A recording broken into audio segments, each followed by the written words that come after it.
Luke 12. Meanwhile, when a multitude of many thousands had gathered together, so much so that they trampled on each other, he began to tell his disciples, first of all, Beware the yeast of the Pharisees, which is hypocrisy. But there is nothing covered up that will not be revealed, nor hidden that will not be known. Therefore, whatever you have said in the darkness will be heard in the light.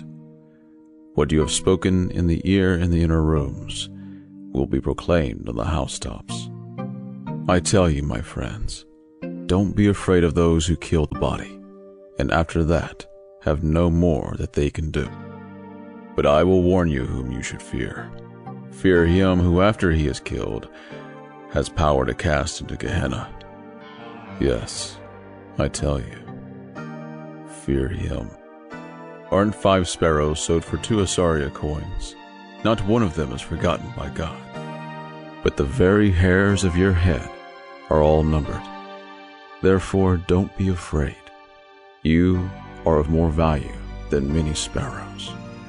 I tell you, everyone who confesses me before men, him will the Son of Man also confess before the angels of God. But he who denies me in the presence of men will be denied in the presence of the angels of God.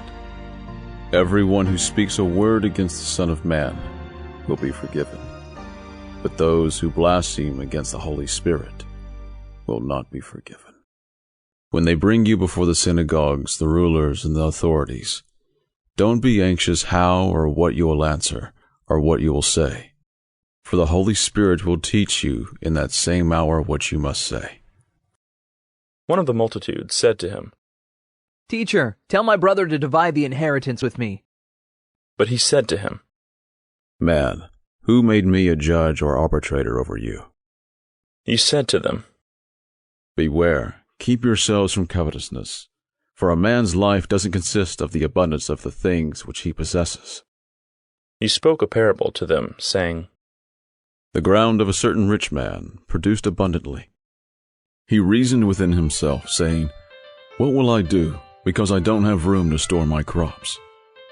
He said, This is what I will do. I will pull down my barns and build bigger ones, and there I will store all my grain and my goods. I will tell my soul, Soul, you have many goods laid up for many years. Take your ease, eat, drink, be merry. But God said to him, You foolish one, tonight your soul is required of you. The things which you have prepared, whose will they be? So is he who lays up treasure for himself and is not rich toward God. He said to his disciples, Therefore I tell you, don't be anxious for your life, what you will eat, nor yet for your body, what you will wear. Life is more than food, and the body is more than clothing. Consider the ravens. They don't sow, they don't reap. They have no warehouse or barn, and God feeds them. How much more valuable are you than birds? Which of you, by being anxious, can add a cubit to his height? If then you aren't able to do even the least things, why are you anxious about the rest? Consider the lilies, how they grow. They don't toil, neither do they spin. Yet I tell you, even Solomon in all his glory was not arrayed like one of these. But if this is how God clothes the grass in the field, which today exists, and tomorrow is cast into the oven, how much more will he clothe you, O you of little faith? Don't seek what you will eat or what you will drink, neither be anxious. For the nations of the world seek after all these things, but your Father knows that you need these things. But seek God's kingdom, and all these things will be added to you. Don't be afraid, little flock, for it is your Father's good pleasure to give you the kingdom. Sell that which you have, and give gifts to the needy. Make for yourselves purses which don't grow old, a treasure in the heavens that doesn't fail, where no thief approaches, neither moth destroys. For where your treasure is, there will your heart be also. Let your waist be dressed and your lamps burning. Be like men watching for their Lord when he returns from the marriage feast, that when he comes and knocks, they may immediately open to him. Blessed are those servants whom the Lord will find watching when he comes. Most certainly I tell you, that he will dress himself and make them recline, and will come and serve them. They will be blessed if he comes in the second or third watch and finds them so. But know this, that if the master of the house had known in what hour the thief was coming, he would have watched and not allowed his house to be broken into. Therefore be ready also, for the Son of Man is coming in an hour that you don't expect him. Peter said to him, Lord, are you telling this parable to us or to everybody? The Lord said, Who then is the faithful and wise steward, whom his Lord will set over his household, to give them their portion of food at the right times? Blessed is that servant whom his Lord will find doing so when he comes. Truly I tell you, that he will set him over all that he has.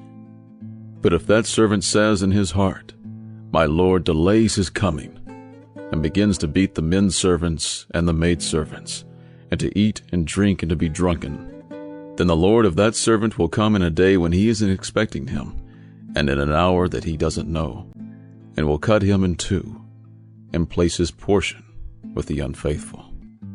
That servant, who knew his Lord's will and didn't prepare, nor do what he wanted, will be beaten with many stripes. But he who didn't know and did things worthy of stripes will be beaten with few stripes. To whomever much is given, of him will much be required. And to whom much was entrusted, of him more will be asked. I came to throw fire on the earth. I wish it were already kindled. But I have a baptism to be baptized with, and how distressed I am until it is accomplished. Do you think I have come to give peace in the earth? I tell you no, but rather division. For from now on there will be 5 in one house divided, 3 against 2, and 2 against 3. They will be divided, father against son, and son against father, mother against daughter, and daughter against her mother, mother-in-law against her daughter-in-law, and daughter-in-law against her mother-in-law. He said to the multitudes also, When you see a cloud rising from the west, immediately you say, A shower is coming, and so it happens. When a south wind blows, you say, There will be a scorching heat, and it happens. You hypocrites! You know how to interpret the appearance of the earth and the sky, but how is it that you don't interpret this time? Why don't you judge for yourselves what is right? For when you are going with your adversary before the magistrate, try diligently on the way to be released from him, lest perhaps he drag you to the judge, and the judge deliver you to the officer, and the officer throw you into prison. I tell you, you will by no means get out of there until you have paid the very last penny.